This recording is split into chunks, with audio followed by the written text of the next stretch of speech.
Buying your first car can be a really tough and daunting experience. Trying to work out a car that you can afford to insure and run is pretty difficult, so I thought I'd make this video to try and help out. This video is going to cover some good options for first cars, what to look for and maybe not, an idea of things like servicing and insurance cost, and some other tips and tricks along the way. So, without further ado, let's get into it. The first thing we have to talk about is what kind of car. While us boy racers all dreamed of having Nissan GTRs and Toyota Supras or even Celicas, even MX-5s, unless your parents are loaded, you're not getting one of those.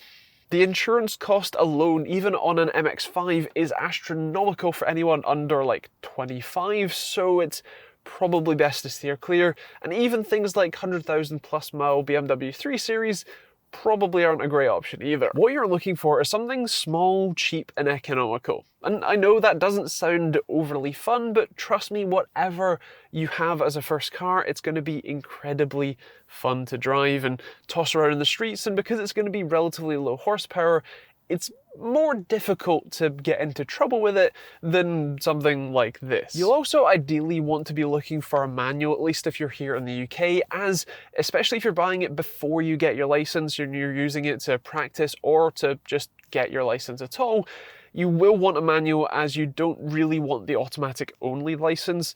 It's just generally not recommended. It's worth learning in a manual and then you can swap to automatic later. My first car was a Mark II Renault Clio. It was the 1.2 8-valve engine, which I think it was like 59 horsepower.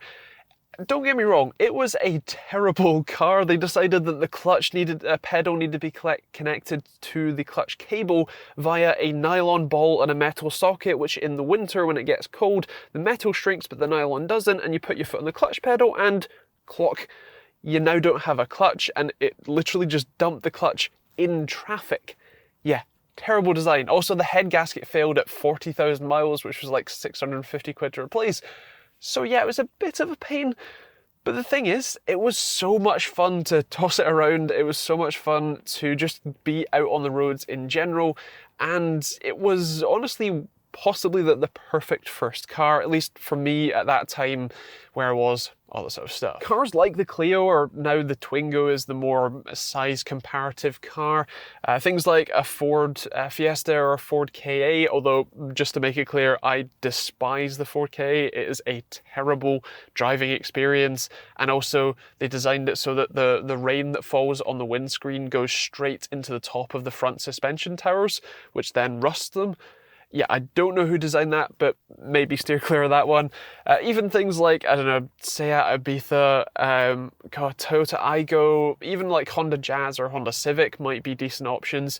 You can go with things like Volkswagen Up or even a Volkswagen Polo, but those can be a bit more expensive, so depends on what your budget is. If you're thinking about a BMW 1 Series or a Mercedes A-Class or Audi, even an Audi A1, those tend to be the sort of next bracket up in terms of especially insurance prices, so it might be best to steer clear of those. Really, what you're looking for is something probably under 100 horsepower, ideally a hatchback, because it makes parking really easy because you can see where the car ends at the back, 3 or 5 doors depending on if you've got any friends or not, and like I said, a fairly small engine that's going to be economical and relatively cheap to fix anything that would go wrong. Also, the lower the mileage, the better. Under 80,000 or so and under about 10 years old is probably the sweet spot for you. Because after that point, things like all the rubber components of the car tend to perish, and those can get expensive because drive shaft boots, suspension bushings, all that sort of stuff, they fail. So keep that in mind. But otherwise, that's kind of the gist of what car you should get. To give you an idea of parts cost in terms of things that you need to replace if they fail, or even just like servicing costs on, for example, the Clio that I had like 6 years ago now, if you want to replace the brake discs, that'd be about £15 per disc. If you want to replace the pads, that's £15 for the front set, and you generally want to replace them as a pair, so fronts or backs, or both I suppose.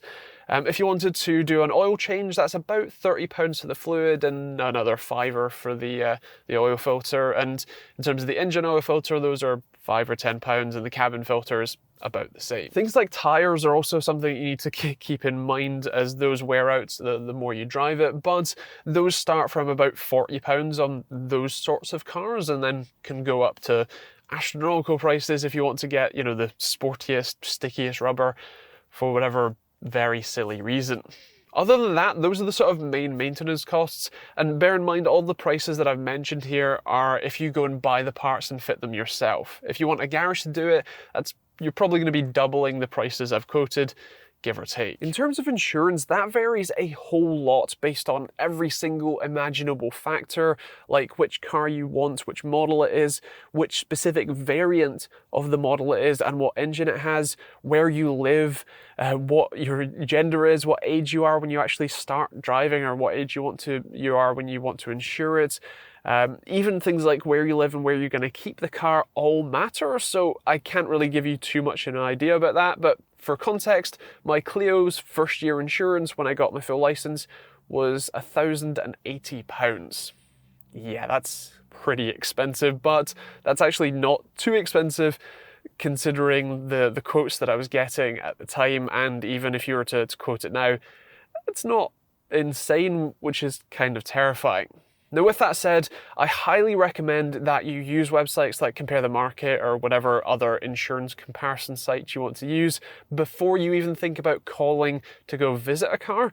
Find out what the insurance cost is first, and then sort of work back from there based on which cars you can afford to insure, and then which cars you can afford to buy. So you've worked out what car you can afford to insure, to buy, and to run and maintain, and now you need to go and actually buy one.